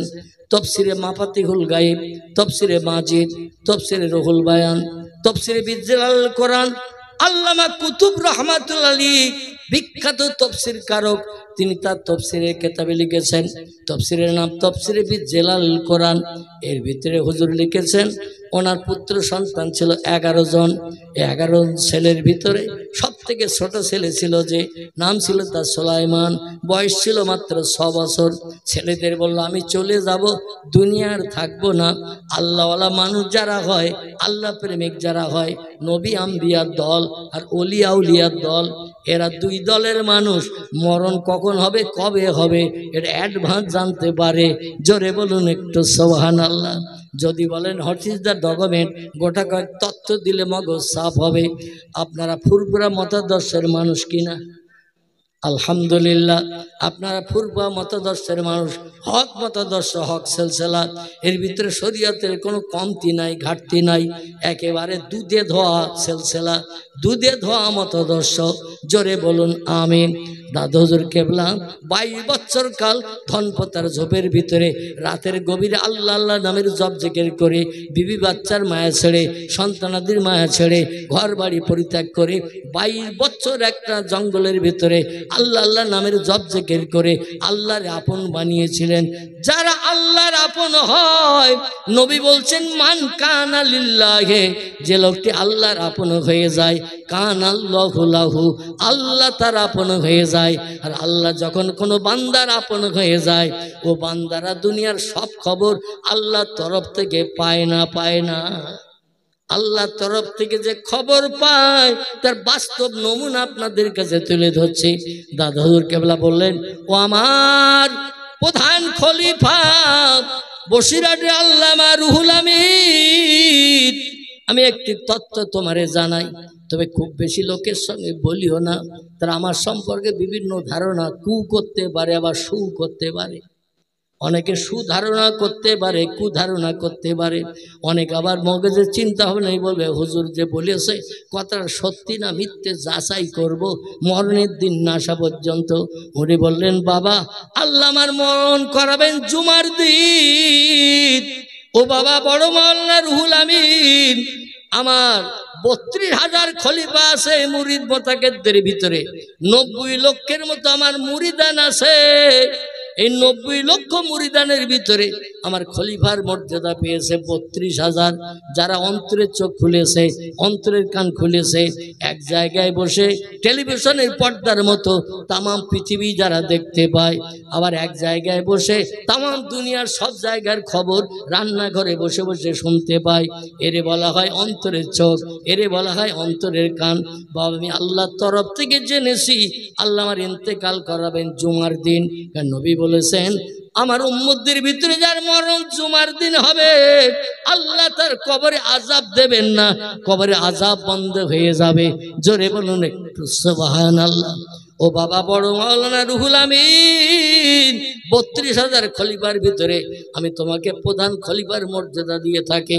তুমি আসলে আমি উঠে দাঁড়াই। বাবা, দাদা হুজুর কেবলা বসিরহাট আল্লামা গেলে উঠে দাঁড়াতেন। বসিরহাট হুজুর কেবলা বড় লজ্জায় পড়তেন, হুজুর অনেক আপনার মুরিদান আসে, আব্দুল মাহবুদ সাহেব আসে, এমন করে ক্যানিং এর মোস্তান সাহেব আসে, হুজুর হাওড়া জেলার ইসহাক সাহেব আসে, কনকপুরের আব্দুল আজিজ সাহেব আসে, বাংলাদেশের সরসিনার নেসারউদ্দিন সাহেব আসে, বাংলাদেশের সাতক্ষীরার ময়জউদ্দিন হামিদি আসে। কেউ আসলে উঠে দাঁড়ান না, আর আমি আসলে কেন উঠে দাঁড়াই? আপনি আসলে কেন আপনি উঠে দাঁড়ান? দাদা হুজুর বলেন, বাবা আমি তোমার দেখে দাঁড়াই না, আল্লাহ তোমার হৃদয় ভান্ডারে যে এলেম দান করেছেন, আমি ওই এলেমের সম্মান জানাতে দাঁড়াই। তোমার মতো আমার মুরিদানদের ভিতরে এত বড় আলেম আর কেউ নাই, তাই আমি তোমারে বড় মাওলানা বলে বলে ডাকি। জোরে বলুন একটু সুবহানাল্লাহ। বাবা, একটি তত্ত্ব দিচ্ছি, তুমি শোনো। আল্লাহ আমার মরণ করবেন জুমার দিন, তোমারও মরণ হবে জুমার দিন। জোরে বলুন একটু সুবহানাল্লাহ। মসজিদে জুমার নামাজ হয়, ইমাম সাহেব দোয়া করে না শেষে? দেখবেন ইমাম সাহেব যখন দোয়া করে, বাপ মায়ের জন্য দোয়া করে, রব্বির হামহুমা কামা রব্বায়ানি সাগীরা, পিতামাতার অপরাধ ক্ষমা করে আল্লাহ তাদের কবরে জান্নাতে শান্তি দান করুন। এবং ইমাম সাহেবেরা দোয়া করে, আল্লাহ মরণটা জুমার দিন দিও, যদি নসিবে না হয় রমজান মাস দিও। বলে না, বলে না? আমি আবার একটু বাড়তি জুড়ে বলি, যখন দোয়া করি বলি, আল্লাহ জুমার দিন যদি মরণ নসিবে না হয়, রমজান মাস যদি নসিবে না হয়, রমজানের রাত দিন যদি নসিবে না হয়, অন্তত আপনার নবীর ইন্তেকালের দিন সোমবার আমাদের যেন বঞ্চিত করবেন না। ওই দিনটা আমাদের মরণ করিও, যার নবীর জীবনের শেষ সুন্নতটা নিয়ে হাসরে যেন নবীর পিছনে দাঁড়ানোর সুযোগ পাই। জোরে বলুন আমিন। নারায়ে তাকবীর। নবীর মরণের দিন ছিল সোমবার। এই মরণের দিন আমরা যদি কবরে যাই, কবর আমাদের সঙ্গে দুর্ব্যবহার করবে বলে মনে হয়? নবীর ইজ্জতের খাতিরে, মরণের দিনের ইজ্জতের খাতিরে কবর আমাদের সঙ্গে সুব্যবহার করবে ইনশাআল্লাহ। কামনা করবেন আল্লাহ যেন মঙ্গলবার, বুধবার বা শনিবার, রবিবার এই রকম দিন যেন মরণ না করেন। যারা যে কামনা করে আল্লাহ সেই কামনা বাস্তবে রূপদান করেন। বাংলা 1347 সাল, খুব ভালো করে শোনেন, বাংলা 1347 সাল চৈত্র মাসের 3 তারিখ শুক্রবার দাদা হুজুরের মৃত্যুদিন। বাংলা 1347 সাল চৈত্র মাসের 3 তারিখ শুক্রবার দাদা হুজুরের মৃত্যুদিন। কবরস্থ হয়েছিলেন শনিবারের দিন আসর বাদ। আল্লামা রুহুল আমিনের মৃত্যুদিন আমার ভাইরা বাংলা 1352 সাল কার্তিক মাসের 16 তারিখ, বারটি ছিল জুমার দিন। জোরে বলুন একটু সুবহানাল্লাহ। আর আমরা হাজার আল্লাহর কাছে দোয়া দাবি করি, আমাদের মরণ বুধবার ছাড়া হয় না, আমাদের মরণ শনিবার ছাড়া হয় না, আমাদের মরণ রবিবার ছাড়া হয় না। আসলে তাদের কথা আর আমাদের কথা কি এক? নবী বলছেন যে লোকটি আল্লাহর আপন হয়, আল্লাহ তার আপন হয়ে যায়। আর আল্লাহ যখন কোনো বান্দা বান্দির আপন হয়ে যায়, ওই বান্দার ভবিষ্যৎ জীবনটা সুখময় হয়, কোনো চিন্তা তার থাকে না। জোরে বলুন একটু সুবহানাল্লাহ। নারায়ে তাকবীর। পয়গম্বর মুহাম্মদ রাসূলুল্লাহ পৃথিবীতে সেরা মানুষ কেমন? হাদিস শরীফে এসেছে পয়গম্বর পৃথিবীতে সেরা মানুষ। ওয়াইন্নাকা লাআলা খুলুকিন আযীম। আল্লাহ বলছেন যত সৃষ্টি আমি বানিয়েছি, যত মানুষ আমি পৃথিবীতে পাঠিয়েছি, অতীতকাল থেকে নিয়ে ভবিষ্যৎকাল পর্যন্ত যত মানুষ পাঠাবো, সমস্ত মানুষের ভিতরে সেরা মানুষ করে বানিয়েছে একজনকে। তিনি হলেন আমার পয়গম্বর, আখির জামানার নবী, আব্দুল্লাহর বেটা, মামিনার নয়নের মণি। তার নাম হলো মুহাম্মাদুর রাসূলুল্লাহ সাল্লাল্লাহু আলাইহি সাল্লাম। আল্লাহ বলেন আপনাকে আমি সেরা করে বানিয়েছি, আর সেরা হিসাবে মর্যাদা দেওয়ার জন্য আপনার অলৌকিক তাজ্জব আশ্চর্যান্বিত ঘটনা পৃথিবীতে ঘটিয়ে মানুষকে বানিয়েছি 4500 মতো। সকালে বাঁচবো কে কে? একটু হাত তুলে দেখান তো। কাল সকাল পর্যন্ত বাঁচবো? কেউ তুলতে পারবো হাত? কারণ ফাইজা জা আজালুহুম লা ইস্তাখিরুনা সাআতাও ওয়ালা ইস্তাকদিমুন। আল্লাহ কোরআনে বলছেন 1 সেকেন্ড আগে 1 সেকেন্ড পরে মরণ কারো হবে না।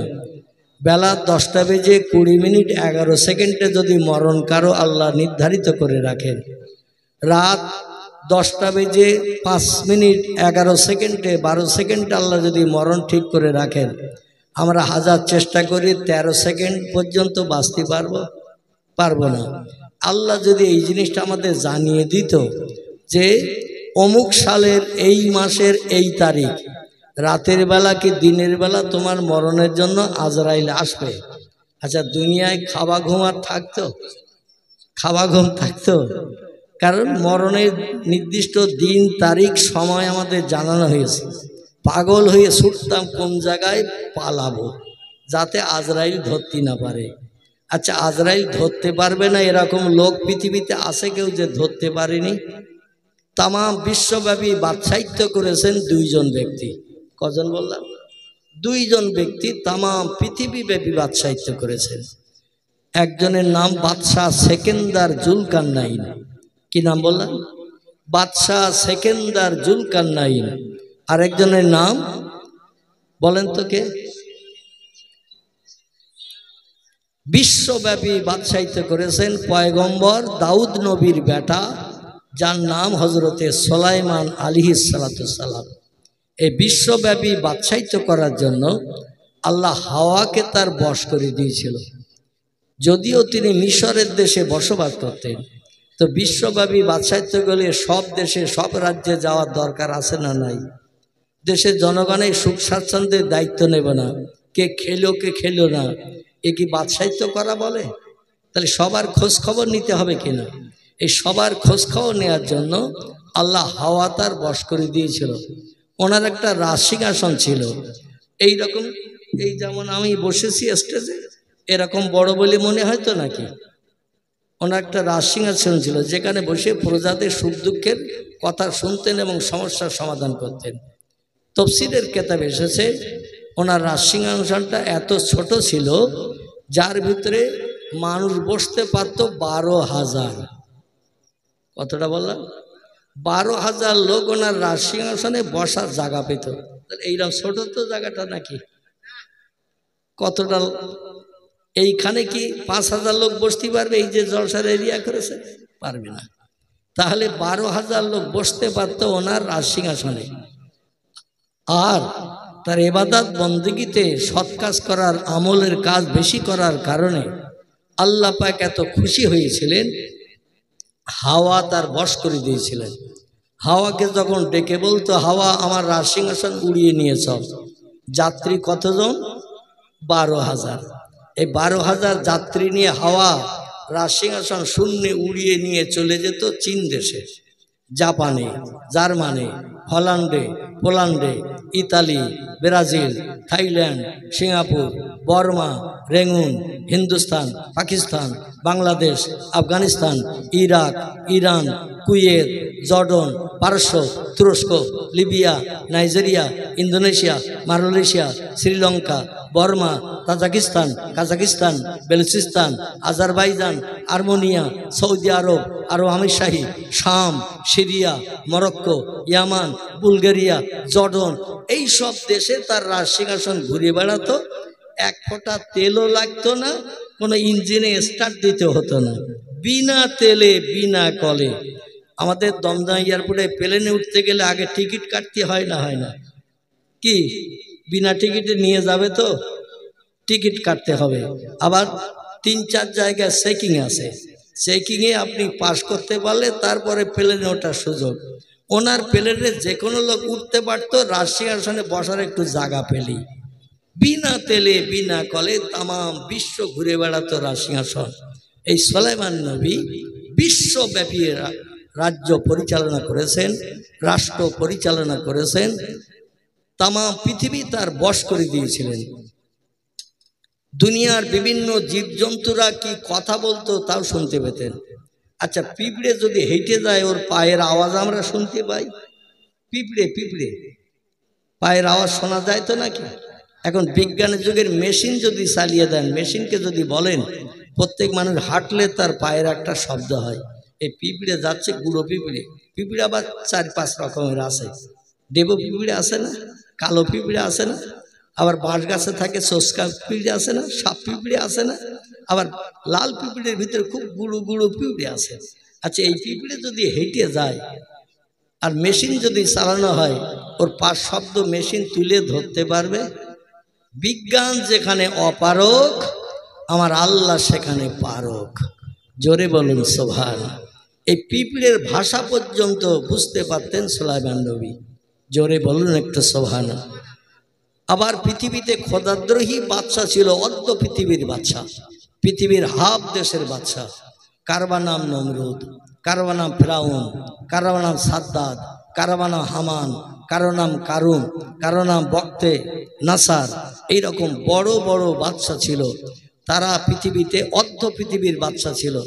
আচ্ছা, এই বাদশারা একজন বেশি আছে আজরাইলের হাতে ধরা পড়েনি, একটু নাম বলেন। আছে? তাহলে বিশ্বব্যাপী বাদশাহিত্য করেছেন যারা, তারাও আজরাইলের হাতে ধরা পড়েছে। আবার তাম পৃথিবীর অর্ধাংশ দেশের বাদশাহিত্য করেছে যারা, দুনিয়ায় যারা বলেছিল আনা রব্বুকুমুল আলা, আমি হলাম সব খোদার বড় খোদা। আল্লাহ বলে মশার ডানার থেকেও তোর ক্ষমতা কম। ঠিক বলেছিল না ভুল বলেছিল? আল্লাহ বলো মশার ডানার থেকেও তোর ক্ষমতা কম। কাউকে নীলদরিয়ার পানিতে ইঁদুরের বাচ্চার মতো নাকান চোবানি খাওয়িয়েছে, আবার কাউয়া মশার সূক্ষ্ম ওই যে আল আছে সূচের মাথার মতো, ওই আলে ইঞ্জেকশন করিয়ে কমপ্লিট করেছে। আল্লাহ দেখালেন ইন্নাল্লাহা আলা কুল্লে শাইইন কদির, সব শক্তির ঊর্ধ্বে হলাম আমি।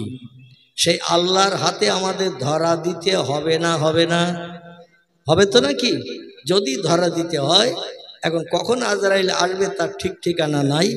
এই জন্য আমরা যত সময় বেশি আসি, অন্তত আল্লাহ রেজামন্দির জন্য, হাসরের মাঠে লাভবান হওয়ার জন্য আমরা একটু সৎ আমল করে যাব। রাজি আছেন তো নাকি? আলহামদুলিল্লাহ। তাহলে একাগ্রতা নিয়ে, এক মন নিয়ে সকলে মজলিসে বসুন। আমি বক্তৃতা শুরু করতে যাচ্ছি ইনশাল্লাহ। যারা আশেপাশে রাস্তাঘাটে আছেন সকলে মজলিসে আসুন। আপনারা বলুন তো দেখি, যে আপনার কেউ মরেনি, জলসায় বসতে হবে না, দোয়া করার দরকার নেই? আছেন কেউ? যে আমার কেউ মরেনি, অতএব তাদের জন্য দোয়া করার দরকার নেই। যদি এরকম কেউ থাকেন তাহলে রাত জেগে বসে থাকার দরকার নেই, কারণ এটা সওয়াবের সানির মজলিস, ঠিক কি না? সওয়াবের সানির মজলিস। বাপ দাদা আপনজন আত্মীয় স্বজন, জাগা জমি ঘর বাড়ি ব্যাংক ব্যালেন্স সব আমাদের জন্য রেখে গেছে না কবরে নিয়ে গেছে? যা ছিল সব রেখে গেছে, আমরা সেগুলো উপভোগ করছি। তাদের নামের স্মরণে একটু দোকানে হাত তুলে আল্লাহর কাছে করা যাবে না? আমাদের তো পয়সা করে দিতে হবে না, শুধু আল্লাহর কাছে দোকানে হাত তুলে দোয়া করব। আবার কি দোয়া করব? আল্লাহ কোরআনে শিখিয়ে দিয়েছেন, অকুর রব্বির হামুহুমা কামা রব্বাইয়ানি সাগীর। আল্লাহ কোরআনই শিখিয়ে দিয়েছে।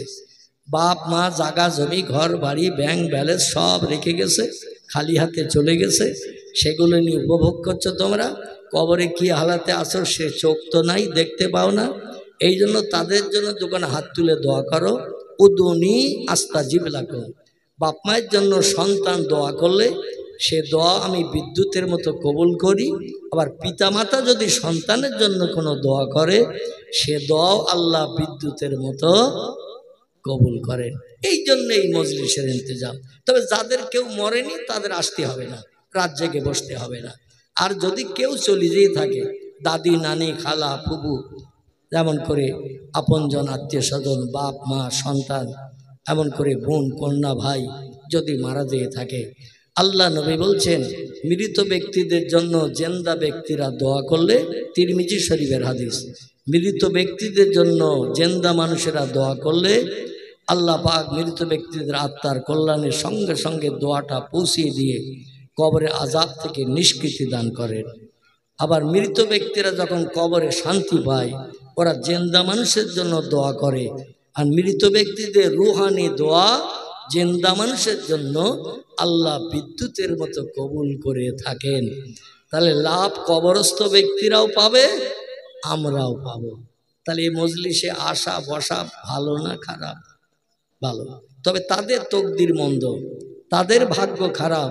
ইবলিস শয়তান যাদের মাথায় 13 গেলাস পেশাব করিয়ে দিয়েছে। ক গেলাস বল? শয়তান ইবলিস যাদের মাথায় 13 গেলাস পেশাব করিয়ে দিয়েছে। পেশাবের দুর্গন্ধে ওরা বাদাম ভাজা পেঁজি ফুরুলি পাপড়ের দোকান লাল আর হলুদ শাড়ি দেখে ওরা বাড়ি যাবে, এই গেট দিয়ে ভেতরে ঢুকবে না। মানে পেশাবের দুর্গন্ধে গেটের রাস্তা ওরা দেখতে পাবে না।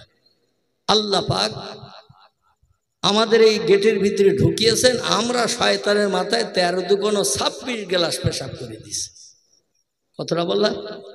আমরা 13 ডবল 26 গেলাস পেশাব আমরা শয়তানের মাথায় করে দিছি, যার কারণে শয়তানের কুমন্ত্রণা ধোঁকা আমরা পতিত হয়নি, পেজি ফুরলি পাপড়ের দোকানের দিকে যাইনি, লাল হলুদের গন্ধ শুকতে যাইনি। আমরা আল্লাহর কাছ থেকে কিছু পাওয়ার আশায় এই গেটের মুখ দিয়ে ভিতরে ঢুকে বসেছি। এই জন্য আমরা সৌভাগ্যবান না, যারা ঢুকতে পারেনি তারা সৌভাগ্যবান, আমরাই সৌভাগ্যবান। আলহামদুলিল্লাহ। আল্লাহ পাক এইরকম মজলিসে আমাদের একটু সময় দেওয়া তৌফিক দান করেন। এটা হলো বুড়োদের স্কুল। কাদের বলা? বুড়োদের স্কুল, যারা এখন আর স্কুলে ভর্তি হতে পারবে না, স্কুলে পড়তে যেতে পারবে না। এই মজলিসটা হলো তাদের স্কুল, বয়স্কদের স্কুল। জোরে বলুন সুবহানাল্লাহ। আসুন সেই স্কুলে আমরা কিছু জ্ঞান নেব এবং সে মতো মরণের দিন পর্যন্ত বাস্তব জীবনে রূপদান করে পরকালের বাজার করে নিয়ে যেন কবরে যেতে পারি, সে তৌফিক আল্লাহ আমাদের সকলকে যেন দান করেন। সকলে গলা ছেড়ে উচ্চ রবে আওয়াজ করে বলুন আমিন। ছেড়ে প্রাণ খুলে উচ্চ রবে আওয়াজ তুলে বলুন আল্লাহু আকবার। কোরআনের কথা সত্য না মিথ্যা? সত্য কথার স্বীকৃতি দিতে আপত্তি আছে কার কার? একটু হাত তুলে দেখান। সত্য কথার স্বীকৃতি, আল্লাহর বাণী কোরআন, আল্লাহর নামের আওয়াজ তুলতে, আল্লাহু আকবার বলতে আপত্তি আছে কার কার? আলহামদুলিল্লাহ, হাত কারো দেখলাম না। তাহলে আপনারা হলেন আল্লাহ বিশ্বাসী পাক্কা ইমানদার। এটা আমি ধারণা করতে পারবো না? কারণ হাত যখন তোলেননি, আল্লাহ কি স্রষ্টা বলে মানেন তো নাকি? আলহামদুলিল্লাহ। কিন্তু পৃথিবীতে অনেক ধর্মাবলম্বী আছে, তারা গডকে প্রভু বলে মানে, ঈশ্বরকে প্রভু বলে মানে, ভগবানকে প্রভু বলে মানে, নারায়ণকে প্রভু বলে মানে, বিষ্ণুকে প্রভু বলে মানে, মহেশ্বরকে প্রভু বলে মানে, এমন করে যিশুকে প্রভু বলে মানে, মোজেসকে প্রভু বলে মানে, আগুনকে প্রভু বলে মানে, পাথরকে প্রভু বলে মানে, গাছকে প্রভু বলে মানে, পানিকেও প্রভু বলে মানে। পানির কাছে যেও কুর্নিশ করে মাথা নত করে জীবনের সমস্যার কথা বলে, আগুনের কাছে দুহাত তুলে কুর্নিশ করে বলে দুনিয়া সব পুড়িয়ে দিতে পারো তুমি, তোমার ক্ষমতা সব থেকে বেশি, তাই তোমার কাছে কুর্নিশ করে মাথা নত করে জানাচ্ছি আমার যেন ঘরটা না পড়ে, বিবি বাচ্চা যেন না পুড়ে যায়। অনেকে এই দাবিটা করে না। কেউ গাছের কাছেও মাথা নত করে, দেখবেন রাস্তা দিয়ে চলতে যে দেখবেন গাছের কাছেও সেজদা করে, মাথা নত করে। কারণ গাছ অনেক দিন বেঁচে থাকে, দাঁড়িয়ে থাকে জমিনে। গাছকে কেহ বা প্রভু বলে মান্যতা দেয়, কেহ বা আবার মাটির তৈরি প্রতিমার কাছেও মাথা নত করে জীবনে দুঃখ দুর্দশা জানায়। আমরা কোনো গাছকে প্রভু বলি না, সূর্যকে বলি না, আগুনকে বলি না, পাথরকে বলি না, আমরা পানির কাছে মাথা নত করি না। আমরা মাথা নত করি কার কাছে? আর একটু জোরে বলুন, আল্লাহর কাছে। কোরআন কার বাণী? আল্লাহর বাণী। সেই আল্লাহর বাণী কোরআন সত্য না মিথ্যা? সত্য। তাহলে একটু সত্য কথার স্বীকৃতি দেন। তিরমিজি শরীফের হাদিস, আবু দাউদ শরীফের হাদিসের ভিতরে পয়গম্বর জানাচ্ছেন, আল্লাহকে স্রষ্টা মান্যতা দিয়ে কোনো ব্যক্তি যদি জবান খুলিয়ে জীবের মাধ্যম দিয়ে একটা বার যদি বলে আল্লাহ, এই কথাটা যদি একটা বার বলে, নবী বলছেন একদিন না একদিন তার জন্য জান্নাত হালাল হবে। আর যেদিন জান্নাত হালাল হবে সেই দিন থেকে নিয়ে বাকি জিন্দগি কোটি কোটি কোটি কোটি বছর জাহান্নামের আগুনে পোড়া তো দূরে থাক, আগুনও চোখে দেখানো হবে না, শুধু সুখ আর সুখ চলবে। লা ইয়ামুতু, জান্নাতে মরণ কারো হবে না।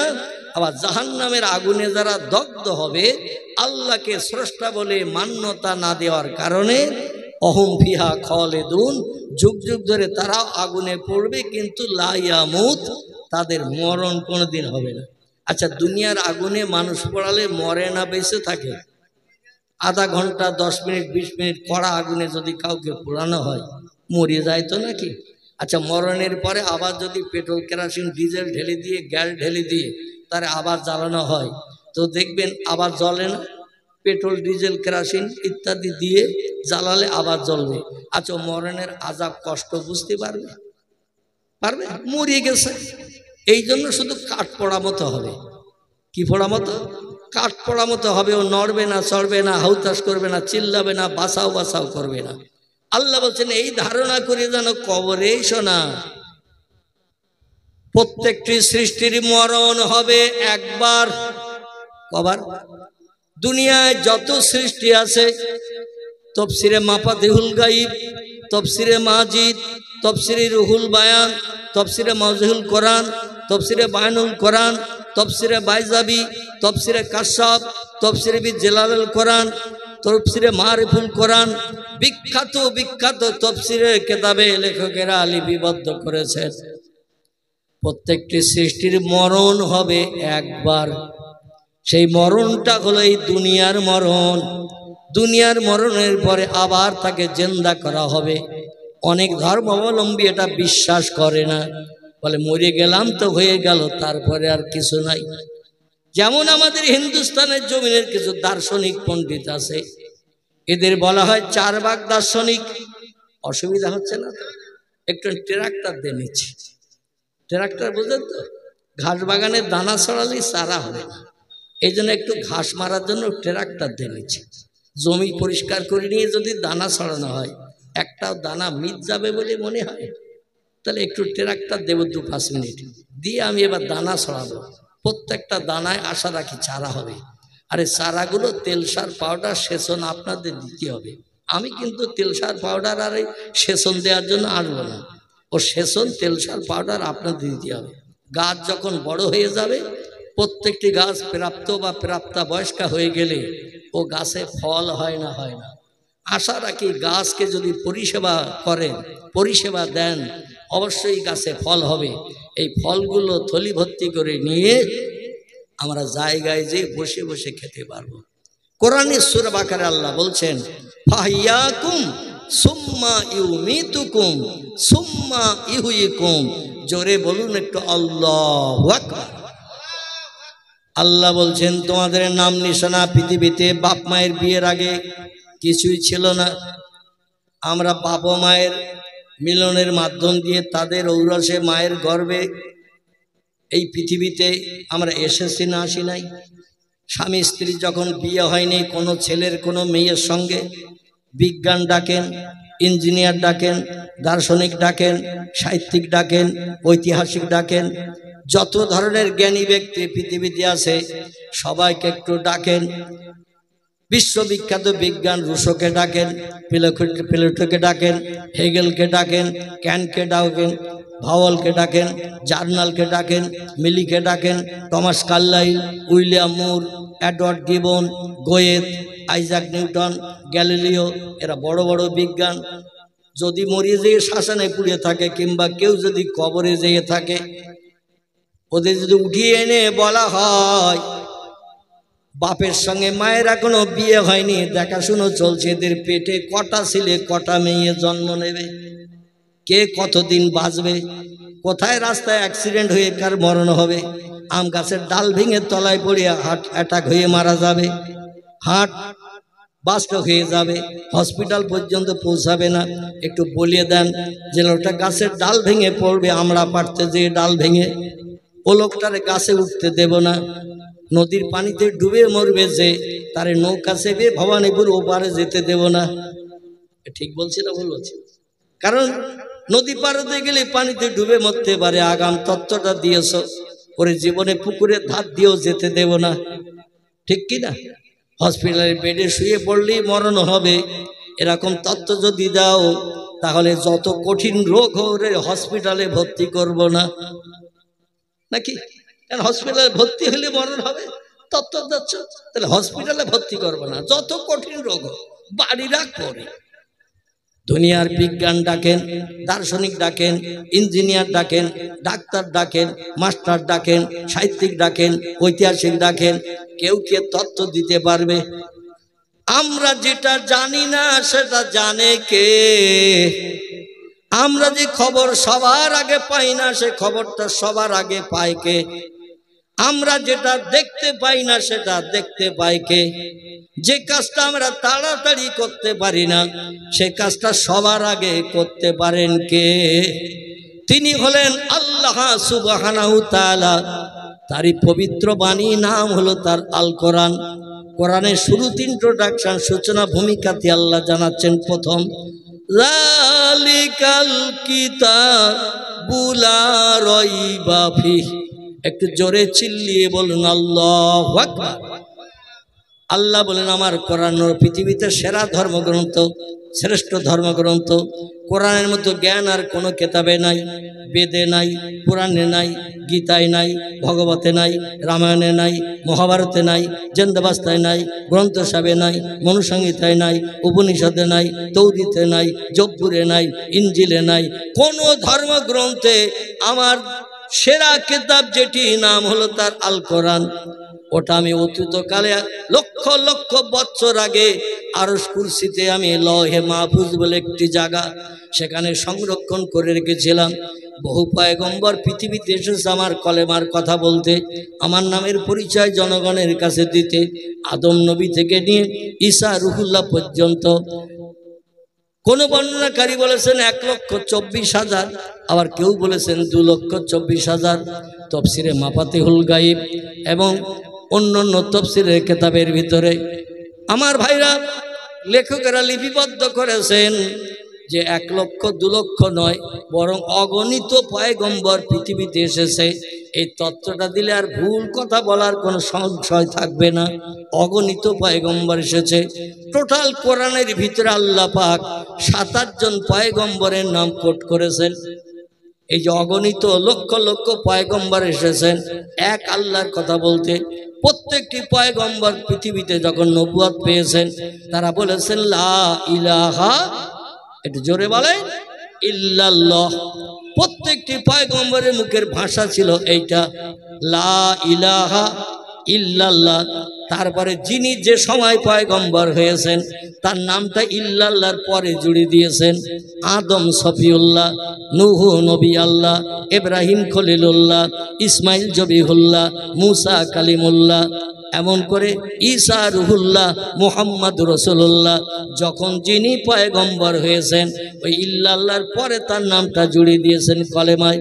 কিন্তু লা ইলাহা ইল্লাল্লাহ প্রত্যেকটি পয়গম্বরের মুখে উচ্চারিত হয়েছে। আল্লাহ বললেন, শোনো, যত পয়গম্বর এসেছে আমার পরিচয় মানুষের কাছে প্রথম দিয়েছে, তারপরে তাদের আমি জনগণের কল্যাণকামী নেতা করে বানিয়েছি বলে তারা তাদের নামটা আমার নামের সঙ্গে জুড়ে দিয়েছেন। তবে আমার নামের সঙ্গে জড়া একটি নাম যেটা উম্মতে মুহাম্মাদের জন্য আমি সিলেক্ট করে রেখেছিলাম, সেটি হলো লা ইলাহা ইল্লাল্লাহু মুহাম্মাদুর রাসূলুল্লাহ। হাদিসে কুদসির ভিতরে এসেছে যখন কোন নবী আম্বিয়া আল্লাহ কিছুই বানায়নি, এমনকি আদম সফিউল্লাহ পর্যন্ত তৈরি হয়নি। প্রথম মানুষকে একটু বলুন তো, প্রথম মানুষ আদম সফিউল্লাহ। আমি কোরআনের ওই আয়াতটি আপনাদের কাছে ছোট্ট একটি আয়াত রেখেছি একটু মগজ ধলাই করার জন্যে। আয়াতটার দিকে লক্ষ্য করুন। আল্লাহ বলছেন, হুয়াল্লাযী আনশাআকুম মিন নাফসিন ওয়াহিদাতিন। আমি একজন মানুষের মাধ্যম দিয়ে তাম পৃথিবীতে বর্তমান বেঁচে থাকা মানুষের সংখ্যা 850 কোটি। কত বলেন? পৃথিবীতে বর্তমান দেশের সংখ্যা হলো 256টি। কত বললাম? গুগল সার্চ করবেন, তথ্য পেয়ে যাবেন। বর্তমান পৃথিবীতে দেশের সংখ্যা 256টি। এই 256টি দেশে বেশি আছে 850 কোটি মানুষ। পৃথিবীর প্রত্যেকটি দেশের ভোটার লিস্ট দেখে দেখে জনসংখ্যা গণনা করে তথ্য দিয়েছে প্রযুক্তিবিদেরা। 850 কোটি মানুষ দুনিয়ায় বেশি আছে। যারা এই তথ্যটা দিল আমাদেরকে একটু জানার ইচ্ছা হয় না, মরিয়ে গেছে কত লোক, একটু বলে যাও চাচা, কি জানার ইচ্ছা হয় না? হয় না? বেশি আছে 850 কোটি, শুনলাম খুশি হলাম। 256টা দেশে, এই 256 দেশে মরিয়ে গেছে কতজন, একটু বলি দিয়ে যাও। আচ্ছা, ওদের জবান এতেকাপের নিয়ত করে নেবে কিনা? এতেকাপ বোঝেন তো নাকি? কি মাসে হয় ও এতেকাপ? রমজান মাসে হয়। রমজানের শেষ দশকে দেখবেন সলিমউদ্দিন চাচা, আব্দুল করিম দাদা, আব্দুর রহমান ভাই মসজিদের কোণে বালিশ টালিশ নিয়ে বসে যায়, ঠিক কিনা? কেউ যদি এসে বলে চাচা আসরের আজান হয়েছে, চাচা বলবে না কি? হ্যাঁ, যদি বলে ওর এতেকাপ থাকবে? দুনিয়ার বিজ্ঞানীদের ডেকে যদি বলেন পৃথিবীতে মারা গেছে কতজন, ওরা এতেকাপে নিয়ত করবে না? করবে না? কিংবা লজ্জিত হয়ে মাথা নিচু করে চলে যাবে না? যাবে না? আমরা যেটা জানি না সেটা জানে কে?